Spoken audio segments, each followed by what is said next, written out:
아멘. 영광이 떠난 집, 오늘 말씀 제목입니다. 이번 명절을 지나면서 제 가슴에 깊이 남은 장면들이 있는데, 주일 3번 예배 숫자가 거의 줄지를 않았습니다. 명절이면 의뢰이 비워야 될 자리가 있는데 이번에는 비지 않았던 것 같아요. 주일 오후에 건축원금을 드렸는데 건축원금도 거의 빠지지 않았습니다. 목사를 많은 분들이 위로해 주셨는데 제가 정말 감동이 되었던 것은 목사를 위로하는 손길 중에 자녀들도 포함이 됐어요. 부모님이 저에게 과일을 가져다가 목사님 수고했어요. 명절 잘 보내세요. 이것도 참 기쁜데 자녀들이, 직분자의 자녀들이 이렇게 목사를 섬기니까 세대 통합을 공부하고 가르치는 목사로서 진짜 기뻤습니다. 또 제 마음을 울린 장면이 있었는데, 우리 장로님 아들들이 주일에 휴가를 맞추어서 이렇게 교회에 왔고 서울에서 직장생활 하는데 내려와서 온 가족 예배의 모습을 이렇게 보여주었습니다.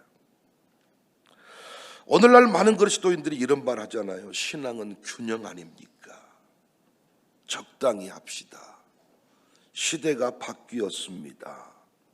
그래서 우리의 신앙은 점점 조정 가능한 형태로 바뀌는 중입니다. 어떤 날은 예배가 먼저이고 어떤 날은 가족이 먼저이고 어떤 날은 하나님이고 어떤 날은 돈입니다. 오늘 본문에 중요한 단어가 등장하는데 존중하다, 히브리 말로 카베드인데 무겁다는 뜻이에요. 당시 엘리 가정은 제사장 가문입니다. 겉으로는 제사 제도가 유지되고 있었습니다. 예배도 드려졌고 직분도 있었습니다. 그런데 하나님은 이 가정을 향하여 분명히 선언하십니다. 29절, 너희는 어찌하여 내가 내 초소에서 명령한 내 재물과 애물을 밟으며 내 아들들을 나보다 더 중히 여겨 내 백성 이스라엘이 드리는 가장 좋은 곳으로 너희들을 살찌게 하느냐. 30절 말씀이 중요해요. 그러므로 이스라엘의 하나님 나 여호와가 말하노라, 내가 전에 내 집과 내 조상의 집이 내 앞에서 영원히 행하리라 하였으나 이제 나 여호와가 말하노니 결단코 그렇게 하지 아니하리라. 나를 존중히 여기는 자를 내가 존중히 여기고 나를 멸시하는 자를 내가 경멸하리라. 구약학자 브루스 윌트케는 여기 이 카베드는 단순한 감정적 존경이 아니라 삶의 실질적 무게중심을 어디에 두는가의 문제다, 이렇게 해석을 했습니다. 하나님을 존중한다는 것은 하나님을 가장 무거운 존재로 둔다는 거예요. 반대로 멸시하다는 히브리어로 바자인데 가볍게 여기다, 화창케 취급하다는 뜻입니다.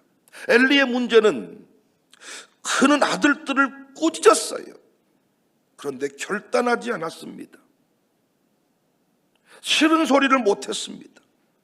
돌이키게 하지를 못했습니다. 왜 그래요? 하나님보다 자식을 더 무겁게 여겼기 때문입니다. 고든 웬함은 엘리의 실패는 도덕적 타락 이전에 우선순위의 전복이었다, 이렇게 말했어요. 엘리 가문은 하나님보다 가족을 더 무겁게, 더 어렵게 생각했습니다. 그 결과 어떤 일이 벌어졌나요? 법궤를 빼앗겼습니다. 며느리는 자신의 아들의 이름을 이카폿, 영광이 떠났다. 하나님을 가볍게 여긴 집에서 하나님의 영광이 떠났습니다. 여러분의 집안은 하나님의 영광이 머문 집안입니까? 하나님의 영광이 떠난 집입니까? 여러분 자녀의 인생길 보니까 하나님의 영광이 가득 머문 인생길입니까? 하나님의 영광이 떠난 인생길입니까? 한국교회는 오랫동안 지켜왔던 5대 신앙, 5가지 신앙이 있었어요. 여러분 귀에 못이 박힐 정도로 들어왔던 내용입니다. 주일성수, 새벽기도, 10의 1조헌금, 교회사랑, 목사 존중, 신앙. 이건 어떤 시대의 문화, 전통 정도가 아니라 선조들, 우리 한국교회를 섬겨왔던 선조들이 하나님을 무겁게 여긴, 하나님을 자식보다 존중했던 그 신앙의, 하나님 존중 신학의 저는 진수라고 믿습니다. 주일성수, 새벽기도, 10의 1조헌금, 교회 사랑, 목사 존중. 자식보다 우선이었죠. 돈보다 우선이었죠. 기업보다 우선이었죠. 어떤 것도 타협할 수 없다. 하나님보다 더 높은 사람은 없다. 하나님 말씀보다 더 무거운 건 없다. 타협이 불가능했죠. 하나님 중심, 성경 중심, 교회 중심. 성전 시대가 아니었는데 교회를 성전이라고 부르면서 성전 중심적 삶을 살았습니다. 신학적으로는 틀린 말이야. 예수님이 성전이지 이 건물이 성전 아니거든요. 어젯밤에도 우리 권사님이 기도하면서 성전에 나와 예배하겠다, 틀린 말이야. 신학적으로는 예배당에 나와 기도했다, 예배한다, 그렇게 말해야 오라. 그런데 마음 중심이 우리는 성전이라고 믿었다는 거예요.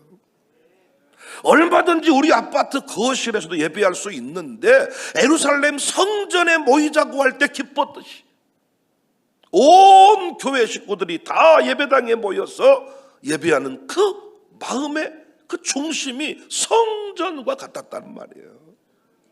단어는, 용어는 틀렸을지 모르나 그 마음 중심은 분명히 맞았습니다. 목사를 대제사장이라고 여기고 목사의 허물은 하나님이 처리할 거야. 그리고 목사를 존중했습니다. 백성의 죄를 끌어안고 하나님 앞에 기도하는 대제사장이라고 믿었습니다. 역시 이 말도 틀린 말이죠. 목사만 대제사장이 아니라 여러분도 대제사장입니다. 그러나 마음 중심, 하나님이 무거웠다, 하나님이 중심이었다, 하나님이 전부였다, 우리 집안의 중심은 하나님이시다, 이걸 보여주는 신앙이 5대 신앙이었습니다. 지난주일 오후 말씀을 여러분 기억하시나요? 가족을 구원해야 하는데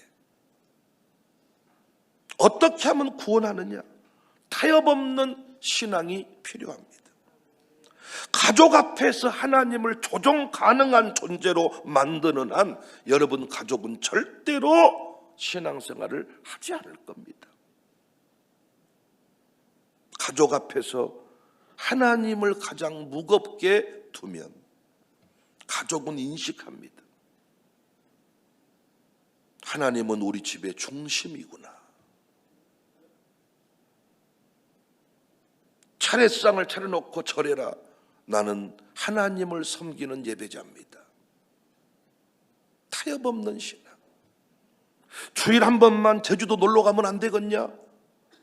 그래도 7순위 한 번인데 8순위 한 번인데, 이때 타협하는 순간 여러분 집안 식구는 절대로 하나님을 크신 분으로 인정하지 않을 겁니다. 가족을 구원한 분들의 공통점이 뭡니까? 타협 없는 신앙의 원칙을 고수했고, 우리 하나님이 가장 크신 분이라는 것을, 하나님의 말이 가장 무서운 말이라는 것을 집안 식구들에게 정확하게 심어줄 때 가족을 구원하게 됐습니다.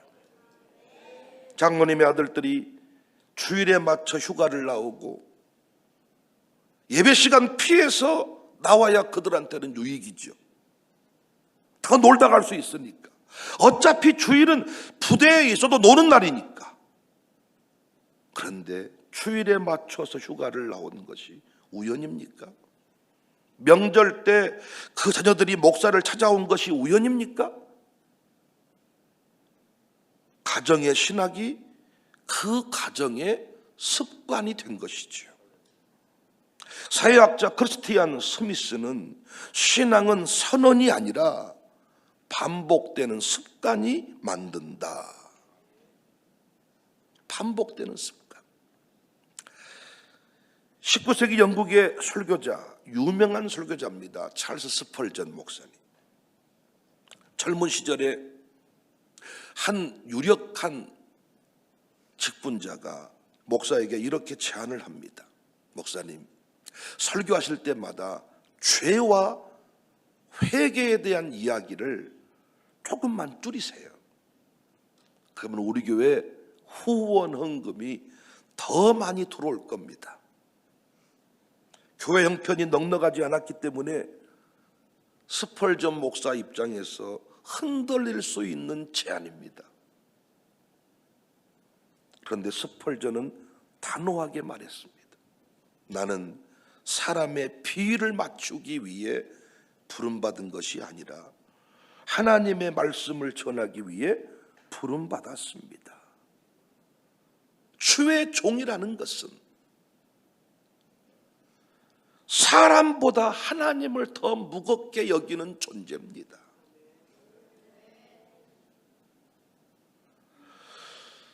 하나님의 사람들이라고 하는 것은 사람들이 뭐라고 하냐가 중요한 게 아니죠.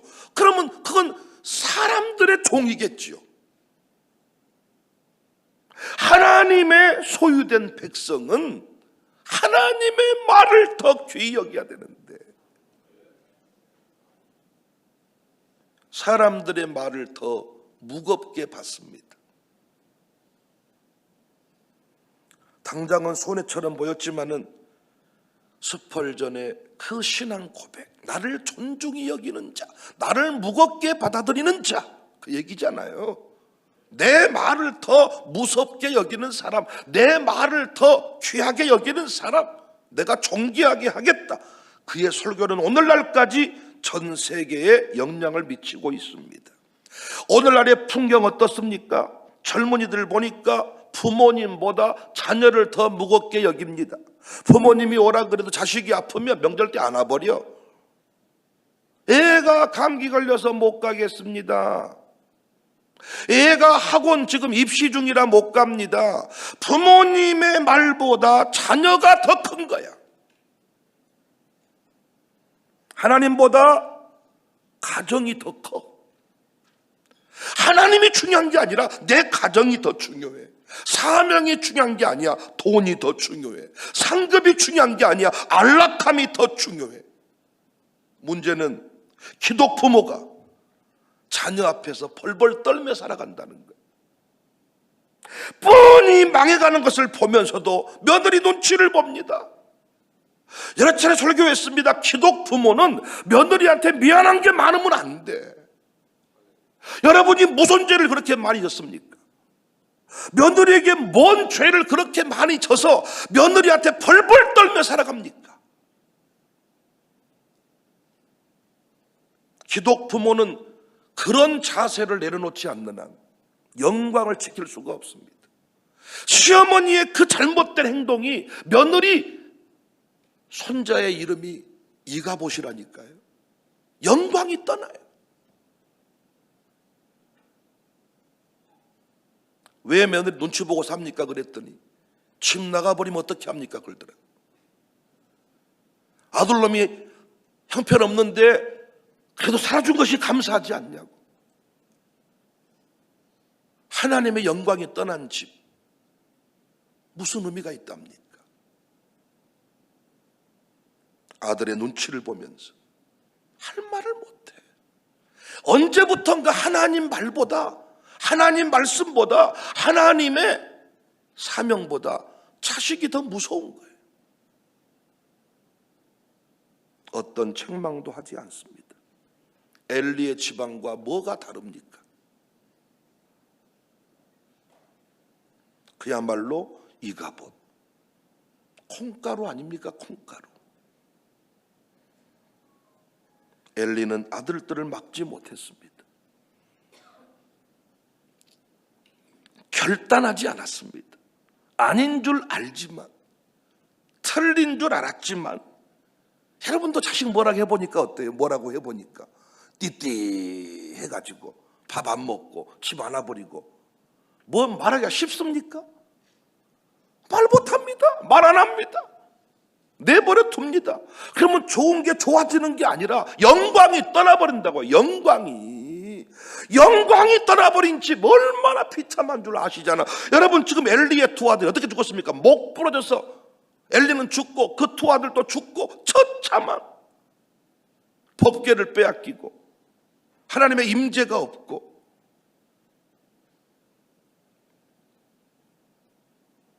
그런데 아브라함은 어떻습니까? 창세기 22장 2절에 내 아들 내 사랑하는 독자 이삭을 데리고 모리아 땅으로 가서 번제로 드려라. 상식으로 이해가 안 가잖아요. 감정으로 받아들일 수가 없잖아요. 그런데 하나님은, 이 아브라함은 하나님을 더 무겁게 받아들입니다. 하나님이 무거우신 분이야, 내게. 그 말이 더 무거워. 자식이 중요해. 그런데 하나님보다 더 중요하지 않아. 그건 자식을 지킬 수 없는 거예요. 히브리서 11장 9절에 이 부분을 이렇게 해석하죠. 그가 하나님이 능히 이삭을 죽은 자 가운데서 다시 살리실 줄로 생각한지라. 아브라함은 자녀보다 누구를 더 무겁게? 하나님을 더 무겁게. 영광의 후사가 되게 했습니다. 하나님을 가장 무겁게 둔 집, 하나님이 그 집을 책임져 주십니다.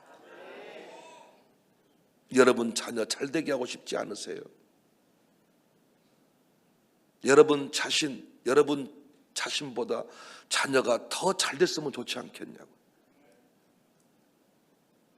자녀를 잘되게 하려고 어떻게 우리는 해버렸어요? 오냐 해버렸어요.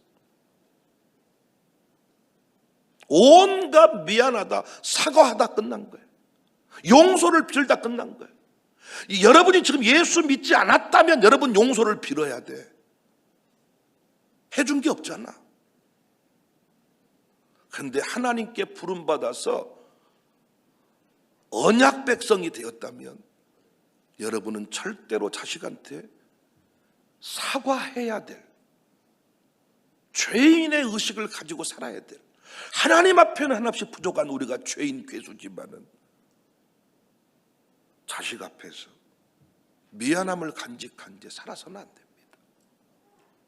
여러분 제 말을 뼈아프게 무겁게 받으면 자식 세울 수 있습니다.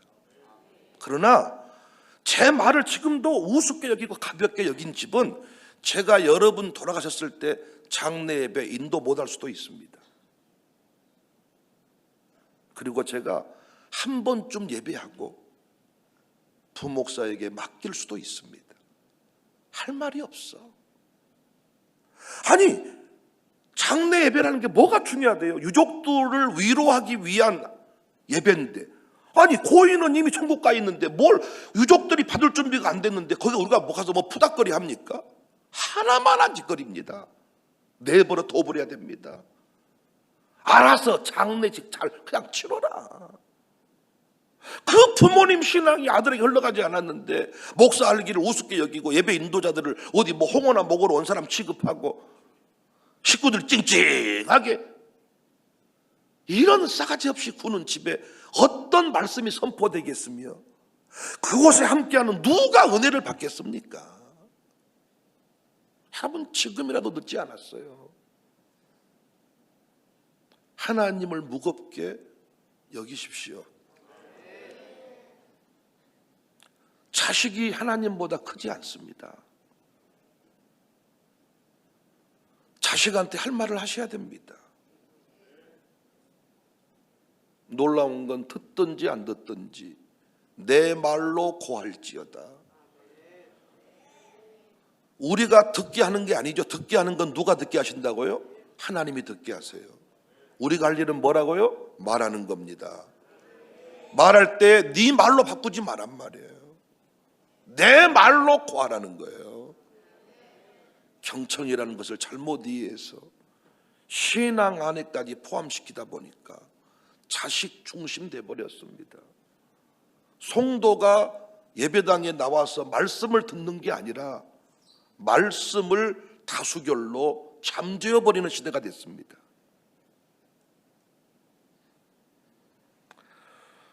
요수아 24장 15절에 오직 나와 내 집은 여호와를 섬기겠노라. 이 말은 협상문이 아니죠. 가족 회의 결과가 아니죠. 가장의 영적 선언이죠. 요수아는 자녀의 눈치를 보면서 며느리랑 의논 좀 하고요, 아들이랑 의논 좀 하고요, 이 얘기가 아니었죠. 나와 내 집은 하나님만, 여호와만 섬기겠다. 하나님을 가장 무겁게 둔 가장의 신앙 고백이었습니다. 놀랍게 언약의 계보의 주인공이 됐습니다. 신명기 6장 5절 이하에 너는 마음을 다하고 뜻을 다하고 힘을 다하여 내 하나님 여호와를 사랑해라. 그리고 이 말씀을 내 자녀에게 부지런히 가르쳐라. 자녀 교육의 시작은 자녀를 무겁게 귀하게 여기는 것부터가 아니라 하나님을 무겁게 받아들이는 것부터가 출발입니다. 하나님이 귀하신 분이에요. 하나님이 위대하신 분이에요. 하나님이 높으신 분이에요. 하나님 말씀은 우주를 담고 있는 말씀이에요. 애들이 지나가는 말로 빈대떡 먹고 싶다? 이런 빈대떡이 바로 나와. 아니, 엄마들이 애들이 그냥 빈대떡 먹고 싶다? 이러면 바로 빈대떡이 나온다니까. 아우, 소고기를 못 먹은 지 오래됐네. 이러면 소고기가 엄마 엉덩이 살을 잘라서라도 소고기가 나온다니까. 우리 교회 엄마들은 아닌가 봐요. 내가 아는 엄마들은 그래. 키가 컸으면 좋겠다 이러면 성장판 수술을 해줘버려. 환약이 당장 나와. 근데 목사가 항대상에서 광고를 100번을 해도 씨알도 안 먹게, 이 시대는. 아들이 지나가는 발로 자동차가 털덜 돼가지고 생명의 위기를 느끼네. 그러면 차가 나와버린다니까요. 다음 명절 때는 내 교회 차가 생명의 위협을 느낍니다. 영혼 구원의 새벽 차량 운행을 못합니다. 씨알도 안 먹히는 시대입니다. 옛날은 어떻게 했다고요? 나는 자전차도 없는데 교회 봉고차 산다 그러면 헌금했다고요. 놀랍게 하나님께서 우리 가문에 영광이 있게 했다고요.